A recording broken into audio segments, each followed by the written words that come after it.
தமிழ் சினிமாவின் பிரபல தயாரிப்பாளர் கே. ராஜன் சென்னை அடையாறு கூவம் ஆற்றில் குதித்து தற்கொலை செய்து கொண்டுள்ளார். அவருக்கு வயது 85. தீயணைப்பு மீட்பு குழுவினர் அவரது உடலை தேடி மீட்டனர்.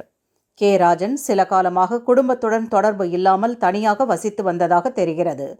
வண்ணாரப்பேட்டையிலிருந்து தயாரிப்பாளர் ராஜன் டிரைவருடன் காரில் சென்றிருக்கிறார். அடையாறு ஆற்றங்கரை அருகே வந்தபோது காரை நிறுத்தச் சொல்லி இறங்கியுள்ளார். சிறிது நேரம் நடைபயிற்சி செய்வதாக டிரைவரிடம் கூறிவிட்டு சென்றுள்ளார்.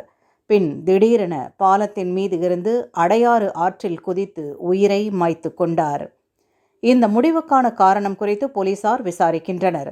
கடைசியாக கே. ராஜன் கார் டிரைவருடன் சென்றதால் அவரிடம் ஏதும் பேசினாரா, என்ன மனநிலையில் இருந்தார் என்பது தொடர்பாகவும் விசாரித்து வருகின்றனர்.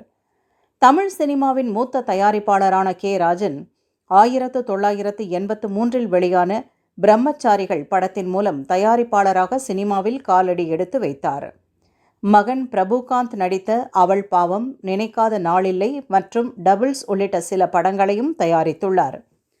1991 வெளியான நம்ம ஊரு மாரியம்மா படத்தின் மூலம் இயக்குனராக மாறினார். உணர்ச்சிகள் உள்ளிட்ட படங்களை இயக்கியுள்ளார். 2 படங்களில் எழுத்தாளராக பணியாற்றியுள்ளார். பாம்பு சட்டை, துணிவு மற்றும் 2023 வெளியான பகாசுரன் உள்ளிட்ட படங்களில் கே. ராஜன் நடித்துள்ளார். 2000ஆம் ஆண்டு திரைப்பட விநியோகஸ்தர்கள் சங்க தலைவராகவும் இருந்தார்.